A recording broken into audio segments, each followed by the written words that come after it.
तो कैसे हैं आप सब। आज मैं आपसे पूछने वाला हूँ कि आपको सबसे ज्यादा इन्फ्लुएंशियल आर्टिस्ट कौन लगता है देसी हिप हॉप में। इन्फ्लुएंशियल का मतलब क्या है? इन्फ्लुएंशियल का मतलब है कि ऐसे आर्टिस्ट जो बहुत सालों से इंडस्ट्री के अंदर हैं और उनका इतना इम्पैक्ट लोगों पर पड़ा है कि उनको फॉलो करते करते और उनसे इंस्पायर्ड होकर हमें काफी सारे न्यू आर्टिस्ट जो हैं वो देसी हिप हॉप में देखने को मिले हैं। ऐसे आर्टिस्ट जो अपने म्यूजिक के थ्रू कुछ चेंज लेकर आते हैं, अपने स्टाइल के थ्रू कोई चेंज लेकर आते हैं, अपने लिरिक्स के थ्रू कोई चेंज लेकर आते हैं और अपने फ्लो के हिसाब से कोई चेंज लेकर आते हैं इंडस्ट्री में, तो उनको माना जाता है इन्फ्लुएंशियल आर्टिस्ट।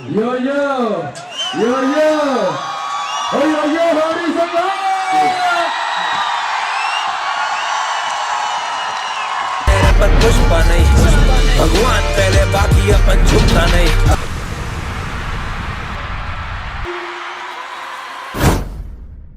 जिनको देखते देखते काफ़ी सारे लोग रैप करना सीखते हैं, काफ़ी सारे लोग स्टाइल करना सीखते हैं, काफ़ी सारे लोग इंडस्ट्री में चलना सीखते हैं, बिजनेस करना सीखते हैं म्यूजिक के थ्रू। तो यही वो चीज़ है जो इन आर्टिस्ट को इन्फ्लुएंशियल बुलाती है। तो क्या आपको पता है कि वो आर्टिस्ट कौन है? सबसे ज़्यादा सबसे ऊपर वो आर्टिस्ट कौन है? तो आज हम इस वीडियो में उन्हीं के ऊपर बात करने वाले हैं। बट हम पहले जो है बात करेंगे जो इंटरनेशनल इन्फ्लुएंसर आर्टिस्ट हैं कि जिनका impact Indian hip hop, Pakistan hip hop जो है देसी हिप हॉप जिसे हम कहते हैं, उसके अंदर जिनका इम्पैक्ट हमें नजर आता है बाहर के आर्टिस्ट का। हम पहले उनके बारे में जानेंगे। तो हम पहले जान लेते हैं टूपाक के बारे में। टूपाक जो थे वो इंटरनेशनल एक रैपर थे जिनके सॉन्ग्स में हमें इमोशनल टच देखने को मिलता था और कुछ पॉलिटिकल जो टच है वो देखने को मिलता था। हम कह सकते हैं कि जिस तरह से धूम उसे वाला के जो सॉन्ग हमें देखने को मिलते थे, उसी टाइप के हमें यहाँ पर पॉलिटिकल टच जो है वो इनके सॉन्ग्स में देखने को मिलता था। तो इन्हीं की वजह से हमें काफ़ी सारे जो चेंजेस हैं वो देसी हिप हॉप में देखने को मिले थे कि जैसे आजकल जो रैपर हैं वो स्ट्रगल के बारे में बात करते हैं या कोई इमोशनल अपनी स्टोरी बयान कर रहे होते हैं, अपने स्टोरी के बारे में बात कर रहे होते हैं, तो वो जॉनरा था वो यहीं से ही इंट्रोड्यूस हुआ था टूपाक के थ्रू। और यही वजह है कि टूपाक को इंडस्ट्री में एक इन्फ्लुएंशियल आर्टिस्ट माना जाता है और बहुत ज़्यादा रिस्पेक्ट उनको दी जाती है हर आर्टिस्ट के थ्रू। और हम अगर बात कर लें बिगी की, तो बिगी का भी इम्पैक्ट जो है वो सेम हम कह सकते हैं कि टूपाक के जैसा ही इंडस्ट्री के ऊपर पड़ा है। वो भी एक स्टोरी टेलिंग ही रैप अपना किया करते थे। उनके रैप में भी हमको स्टोरी टेलिंग ही देखने को मिलती थी। तो अगर हम बात कर लें जेजी की, तो जेजी ने भी एक इम्पैक्ट छोड़ा है इंडस्ट्री के ऊपर। उन्होंने रैप के साथ साथ बिजनेस करना भी सिखाया है। काफ़ी सारे जो रैपर हैं उन्होंने बिजनेस में भी इन्वॉल्व हुए हैं, इनको देखते हुए, इनसे इन्फ्लुएंस होते हुए। तो यही वजह है कि इनको भी बहुत ज़्यादा इन्फ्लुएंशियल आर्टिस्ट माना जाता है इंडस्ट्री के अंदर। तो अगर हम बात कर लें कान्ये वेस्ट के बारे में, कान्ये वेस्ट ने काफ़ी सारे जो साउंड इनोवेशन के बारे में काफ़ी सारे लोगों को इन्फ्लुएंस किया है, काफ़ी सारे लोगों पर इम्पैक्ट उनका हुआ है। उसके बाद उन्होंने एक आर्टिस्टिक रिस्क के ऊपर भी काफ़ी सारे लोगों को इन्फ्लुएंस किया है क्योंकि इनके ऊपर भी बैड टाइम आया था और उस बैड टाइम से निकल कर ये दोबारा से अपने उस पोजीशन पर आ गए थे जहाँ पर ये पहले थे। और इसी तरह और भी बहुत सारे एग्जाम्पल हैं जैसे कि Eminem, doctor ड्रे, Snoop Dogg, Kendrick Lamar और जे कोल, और इनके अलावा और भी बहुत सारे नाम हैं जिनके ऊपर अगर वीडियो बनाए तो बहुत ज़्यादा लंबी वीडियो चली जाने वाली है। बट देसी हिप हॉप के बारे में आपका क्या ख्याल है? आपको क्या लगता है कौन से ऐसे आर्टिस्ट हैं जिनका इम्पैक्ट जो है वो हमें नजर आता है हमारे इस जनरेशन पर, जो उन आर्टिस्ट को, जो हिप हॉप को सुनती है? कौन से ऐसे आर्टिस्ट हैं जिनका इम्पैक्ट हमें सबसे ज्यादा? तो हमने आज लिस्ट बनाई है ऐसे 10 आर्टिस्ट की जिनका इम्पैक्ट बहुत ज्यादा हमें नजर आता है। तो आज उनको मैं यहाँ पर मेंशन करने वाला हूँ। अगर आपको लगता है कि मैंने इसमें कुछ ऐसे आर्टिस्ट को ऐड किया है जिनका इम्पैक्ट जो है वो यहाँ पर बिल्कुल भी नहीं हुआ है, तो आप मुझे कमेंट्स में लाजमी बता सकते हैं। नंबर 10 पर जो आर्टिस्ट हैं उनका नाम है तला अंजुम। गम बेहिसाब थे, अलग ही वफा के ज़ाब्ते। तला अंजुम जो है उनको जाना जाता है हिप हॉप इंडस्ट्री के अंदर एज अ पोइट रैपर, जिनके रैप में हमें पोइट्री देखने को मिलती है। और इनको जाना जाता है डिस ट्रैक के लिए भी क्योंकि ये बीफ में भी इन्वॉल्व हो चुके हैं काफ़ी दफ़ा। और इनकी जो सबसे फेमस बीफ थी वो नेजी के साथ थी, जिनके ऊपर इन्होंने डिस ट्रैक निकाला था और वो वायरल हो गया था डिस ट्रैक। तो यही वजह है कि हिप हॉप की जो ऑडियंस है तला अंजुम की, वो इंडिया से बहुत ज़्यादा है as compare to Pakistan.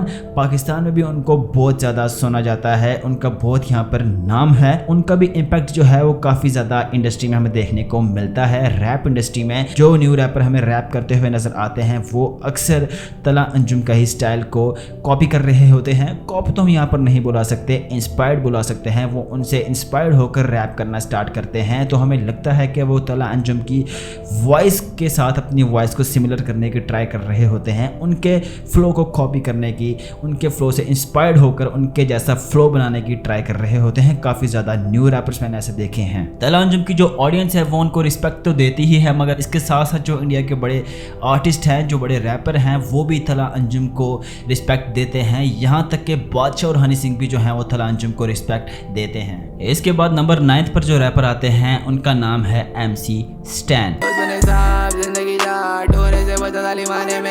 MC stand जो है इन्होंने अपने म्यूजिक के थ्रू और अपने फैशन सेंस के थ्रू बहुत ज़्यादा इम्पैक्ट जो है इंडस्ट्री के ऊपर डाला है। इनको सुनने वाली जो ऑडियंस है, ये हिप हॉप सुनने वाली जो ऑडियंस है, वो MC स्टैन को जानती है उनके म्यूज़िक के स्टाइल की वजह से, उनके रैप फ्लो की वजह से और उनके फैशन सेंस की वजह से। इनकी ऑडियंस इनको बहुत ज़्यादा जानती है और जो इनकी ऑडियंस नहीं है उनके अलावा और भी लोग जो हैं वो इनको बहुत ज़्यादा जानते हैं, क्योंकि ये काफ़ी ज़्यादा मेन स्ट्रीम में आने लग गए थे जब से ये बिग बॉस से बाहर आए थे, बिग बॉस जीत कर। MC स्टैन को जो सबसे ज़्यादा चीज़ खास बनाती है वो ये है कि MC स्टैन जो है अपना म्यूज़िक जो है वो खुद प्रोड्यूस करते हैं और इनके जो एक एल्बम रिलीज हुई थी तड़ी पार, हम उसको one of the most greatest album ever बुला सकते हैं हिप हॉप सीन के अंदर। और इनके जो फैशन सेंस है, इनका जो हेयर स्टाइलिंग है, उसका भी इम्पैक्ट हमें काफ़ी ज़्यादा देखने को मिला है। जैसे कि मैंने आपको बताया था फैशन सेंस का इम्पैक्ट, तो हमें काफ़ी सारे जो आर्टिस्ट हैं वो इनका जो स्टाइल है हमें वो कॉपी करते हुए नजर आते हैं। इनसे इंस्पायर्ड होकर वो हमें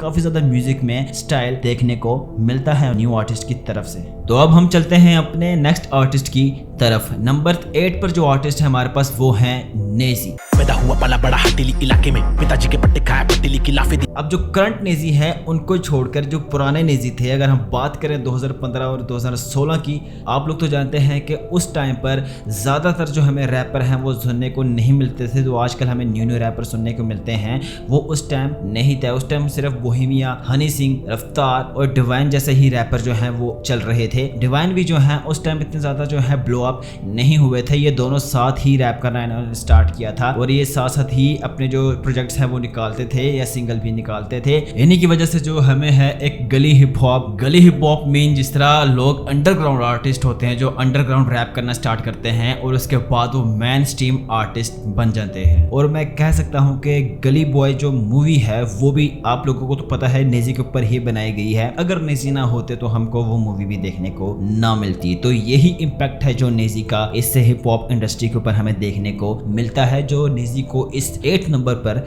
रखती है इस लिस्ट में। तो चलते हैं हम अपने नेक्स्ट आर्टिस्ट की तरफ। इस लिस्ट पे जो 7th नंबर पर आर्टिस्ट हैं वो हैं बादशाह। एक बात तो समझ ले, मैं बोलूं का मैं आंखों से पढ़ ले। मुझे आज भी याद है कि मैं स्कूल टाइम में होता था, 9th-10th की बात है, जब मोस्टली जो है पार्टीज पे ये सॉन्ग ही मैंने प्ले होते हुए देखा है और मेरी म्यूज़िक लिस्ट में ये सॉन्ग लास्ट में होते थे बादशाह के, जिनमें से डीजे वाले बाबू और इसके अलावा अभी तो पार्टी शुरू हुई है और भी ट्रैक जो थे वो बादशाह के काफ़ी ज़्यादा मेरी लिस्ट में अवेलेबल होते थे। बादशाह को मैंने डिस्कवर्ड ही अपने स्कूल टाइम में ही कर लिया था। बट बादशाह जो हैं इस म्यूज़िक इंडस्ट्री में, रैप इंडस्ट्री में काफ़ी टाइम से हैं। आपको तो पता है कि माफिया मुडीर का जो पार्ट बादशाह भी रह चुके हैं। माफिया मुडीर अब तो नहीं है बट उसके पार्ट बादशाह भी थे हनी सिंह के साथ। वो सब स्टोरी तो आप लोगों को पता है, मैंने इसके ऊपर वीडियो भी बना रखी है। तो यही सीन है कि बादशाह का जो इम्पैक्ट है काफ़ी सारे लोगों पर, काफ़ी सारे न्यू आर्टिस्ट पर है। और हमें एक अलग साइड पर अगर बादशाह को देखें तो बादशाह का जो मेन रोल है वो हिप हॉप इंडस्ट्री के अंदर वो कमर्शियल ट्रैक्स देने का है। इन्होंने बहुत ज़्यादा जो है कमर्शियल ट्रैक भी बनाए हैं और इन्होंने हार्डकोर ट्रैक्स भी बनाए हैं, बट हमें ज़्यादा इनकी साइड से कमर्शियल ट्रैक्स ही देखने को मिलते हैं जो कि बहुत ज़्यादा वायरल जाते हैं। और यही वो सब फैक्ट्स हैं जो बादशाह को इन्फ्लुएंसर आर्टिस्ट ऑफ DHH बनाते हैं। तो नेक्स्ट जो आर्टिस्ट है नंबर 6 पर वो हैं एमिवे बंटाई। देने से मैंने नहीं बढ़ता है, इशारा काफी है, कहना नहीं पड़ता है। एमिवे बंटाई के बारे में मैं ऑलरेडी वीडियो बना चुका हूँ। एमिवे बंटाई एक बहुत ज़्यादा इन्फ्लुएंसर आर्टिस्ट हैं। इनका जो इन्फ्लुएंस है इनकी ऑडियंस पे वो ये है कि इन्होंने प्रूव किया है कि आप एक इंडिपेंडेंट आर्टिस्ट बन सकते हैं बिना किसी लेबल के।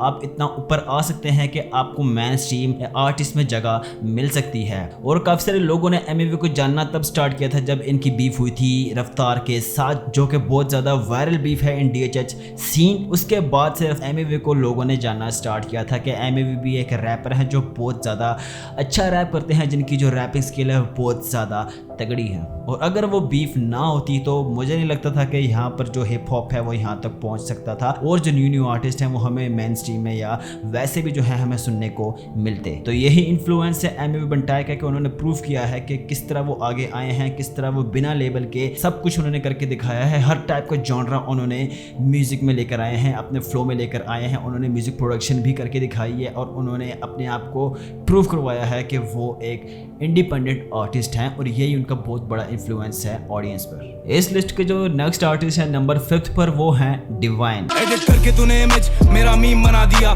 मेहनत करके तेरे भाई ने पूरा ड्रीम बना दिया। जी हाँ, डिवाइन एक ऐसे आर्टिस्ट है जिनसे इनकी जो ऑडियंस है वो कभी डिसअपॉइंट नहीं हुई है, क्योंकि जब ये कुछ ड्रॉप करते हैं तो वो बहुत अलग ही ड्रॉप करते हैं, वो बहुत बैंगर ड्रॉप करते हैं। जो ऑडियंस इनकी इनसे एक्सपेक्ट करती है ये वही चीज़ अपनी ऑडियंस को ला कर देते हैं। और दूसरी तरफ इनकी हमें कोई भी बीफ देखने को नहीं मिली और यही वजह है कि इनको इतनी रिस्पेक्ट दी जाती है कि हम लोगों को इनके कोई भी हैटर जो है वो देखने को सोशल मीडिया पर या इंस्टाग्राम पर या फेसबुक पर कहीं भी देखने को नहीं मिलता है। इन्होंने जैसे मैंने बताया कि नेजी के साथ ये भी रैप किया करते थे, इन्होंने ही जो है अपने रैप को अपने गली से उठाकर मेन स्ट्रीम मीडिया तक लेकर आए हैं अपनी स्किल को। और इन्होंने ही बताया है कि आपने अपने म्यूजिक को किस तरह लेकर चलना है, किस तरह म्यूजिक ड्रॉप करना है, किस तरह एल्बम को ड्रॉप करना है, किस तरह अपने बॉलीवुड म्यूजिक के सैंपल के साथ अपने रैप को मिक्स करके आपने ट्रैक बनाकर प्रोवाइड करना है। और उसके बाद इन्होंने बताया कि आप नॉमिनेट कैसे हो सकते हैं ग्रैमी में और नाज के साथ आप लोगों ने कोलैब कैसे करना है, ये सब चीज़ें डिवाइन ने करके बताई हैं। तो यही इन्फ्लुएंस है डिवाइन का अपने हिप हॉप ऑडियंस के ऊपर। नंबर 4 पर जो आर्टिस्ट हैं वो है सिद्धू मूसेवाला।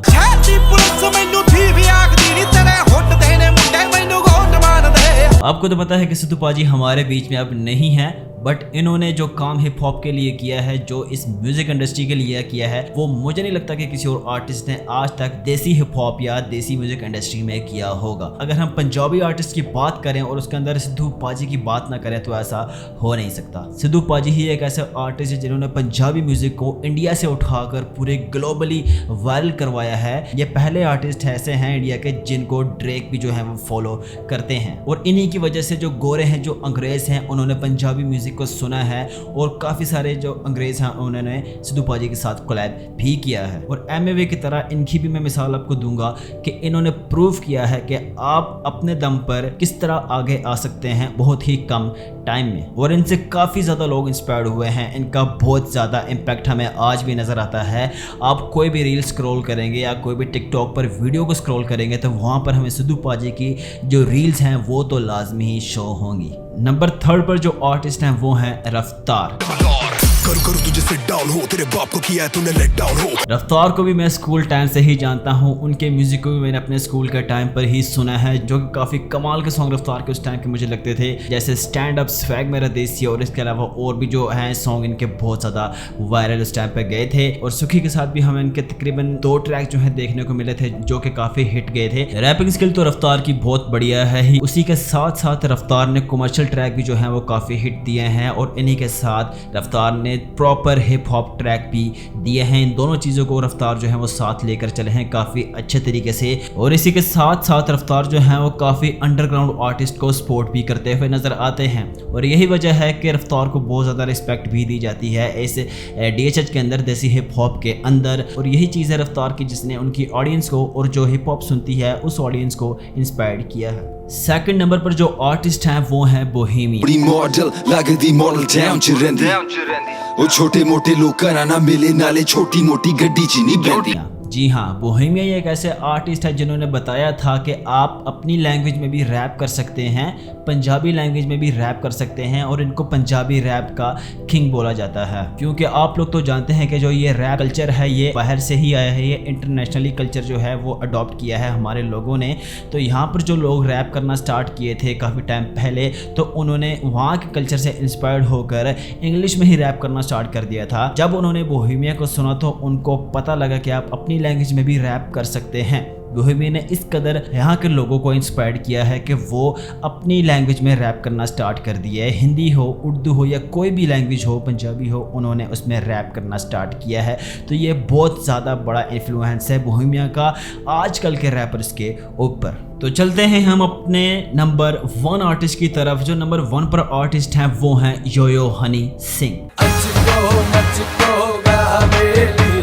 योयो हनी सिंह एक ऐसे आर्टिस्ट है जिनका जो पास्ट है वो काफ़ी कंट्रोवर्शियल रहा है। इनके सॉन्ग्स को पेरेंट्स जो हैं वो सुनने से मना करते थे अपने बच्चों को, और फिर भी इनके जो फॉलोअर्स के नंबर हैं वो बढ़ते चले गए। और वो ब्लूटूथ एरा का जो टाइम है जो हमने देखा हुआ है, जो आजकल जॉब वाले लड़के हैं, जो आजकल यूनिवर्सिटीज़ में लड़के हैं, उन्होंने वो टाइम देखा हुआ है योयो हनी सिंह का, जब ये पीक पर थे और अभी भी ये पीक पर ही हैं। इनका डाउनफॉल भी आया, आप लोगों ने वो भी देखा होगा। तो तब इनके ऊपर काफ़ी ज़्यादा कंट्रोवर्सीज लगी थी, इनके पर काफी सारे केसेस खुले थे, आपको तो पता है, उन चीज का मैं यहाँ पे बात करना नहीं चाहता। फिर भी उस टाइम पर ये ऐसे हिट सॉन्ग देते थे ब्लूटूथ के टाइम पे, जब इतना ज्यादा इंटरनेट जो है वो हर किसी के पास अवेलेबल भी नहीं होता था। और उस टाइम जो सबसे ज्यादा इंपैक्ट जो हनी सिंह का ऑडियंस पर गया था, लोगों पर गया था, वो था हनी सिंह की फैशन सेंस। हनी सिंह का जो कैप पहने का स्टाइल था, वो उसके बाद से हनी सिंह को देखते देखते लोगों ने स्टार्ट कर दी कैप पहना। और हनी सिंह की तरह जो बैगी ट्राउजर थे, जो बैगी शर्ट्स थी, या जो गले में चेन्स डालना थी, वो यहाँ के लोगों ने, यहाँ के न्यू लड़कों ने पहनना स्टार्ट कर दी थी। हनी सिंह के फैशन से काफ़ी ज़्यादा इंस्पायर्ड होकर लोगों ने फैशन करना स्टार्ट किया था। और आजकल जो आप लोगों ने रैपर देखे हैं, अगर वो कैप पहनते हैं उस तरह की, या प्रॉपर जो हिप हॉप ड्रेसिंग करते हैं, तो वो सारे के सारे जो हैं, वो सारे का सारा जो फैशन है वो योयो हनी सिंह से ही इंस्पायर्ड है, योयो हनी सिंह से ही चलता हुआ यहाँ पर आ रहा है हिप हॉप सीन के अंदर। और अगर हम इनके म्यूजिक के कैटलॉग की बात करें तो हनी सिंह ही ऐसे पहले आर्टिस्ट थे जिन्होंने पंजाब के अंदर हिप हॉप को इंट्रोड्यूस करवाया था। और इनकी जो एक एल्बम आई थी, फर्स्ट एल्बम दिलजीत दोसांझ के साथ, जिसका नाम था द नेक्स्ट लेवल, उसके अंदर काफी सारे मल्टीपल ट्रैक थे जहां पर इन्होंने हिप हॉप बीट जो है वो यूज की थी म्यूजिक प्रोडक्शन के अंदर। तो वहां से काफी सारे लोगों को पसंद आया था इनका जो हिप हॉप ट्रैक है, इनकी जो हिप हॉप बीट है। तो वहीं से आहिस्ता आहिस्ता हनी सिंह को पता चलना स्टार्ट हुआ कि उनको हिप हॉप ही करना चाहिए, उनको हिप हॉप ही म्यूजिक प्रोडक्शन करनी चाहिए। और उसके बाद जो लोग उनसे सबसे ज्यादा इंस्पायर्ड हुए हैं आज के टाइम पे, वो है योयो हनी सिंह का कमबैक। आप सब जानते हैं हनी सिंह का कमबैक जो है वो एक बिल्कुल वायरल तरीके से हुआ था। हनी सिंह का जो कमबैक है वो बहुत ज़्यादा वायरल गया था एक कंट्रोवर्सी के थ्रू। पास्ट में तो काफ़ी सारे लोगों ने हनी सिंह को हेट भी किया है, बट आज के टाइम पे कोई भी हेटर जो है वो हमें हनी सिंह का नज़र नहीं आता है। तो दिस वाज अ वीडियो। हो सकता है मैंने आप लोगों के फेवरेट आर्टिस्ट को मिस कर दिया हो। अगर मैंने मिस कर दिया है आपके फेवरेट आर्टिस्ट को और आपको लगता है कि उन आर्टिस्ट को इस लिस्ट के अंदर होना चाहिए था, तो आप मुझे कमेंट्स में लाजमी बताइएगा, मैं नेक्स्ट उनके ऊपर भी वीडियोस बनाऊंगा। तो अगर आपको वीडियो पसंद आई है तो आप मेरे चैनल को सब्सक्राइब लाजमी करें। और वीडियो बहुत ज़्यादा लंबी हो गई है, उसके लिए I am sorry for that. I hope कि आपको अच्छी लगी होगी। तो नेक्स्ट वीडियो आने से पहले आप मेरे चैनल को सब्सक्राइब लाजमी कर लें। तो मिलते हैं हम अपनी नेक्स्ट वीडियो में। Thank you.